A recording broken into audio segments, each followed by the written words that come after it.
আজকে আমি এই পেয়ারা গাছ কীভাবে টবে তৈরি করতে হয় সেটাই বলবো, এবং আমি করেছি।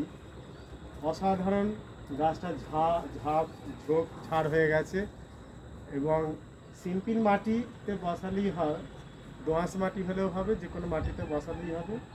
নিয়ম করে খোল জল, একটু গোবর সারের দেয়া, আর রাসায়নিক সার না দিলেও চলবে, দিলেই পেয়ারা হবে। এবং সুন্দর হয়েছে, অনেক পেয়ারা ধরে হচ্ছে, এদিকেও এমন করেছে।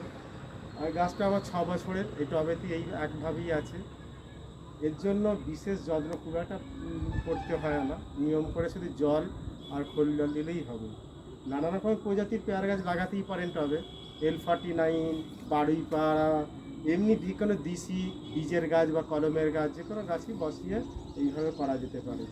আমি করেছি, আর পেয়ারাও হয়েছে এখন, ছোটো বড়ো সব মিলিয়ে। এখানেও হয়েছে পেয়ারা, ভেতরে ভেতরে পেয়ারা হয়ে আছে।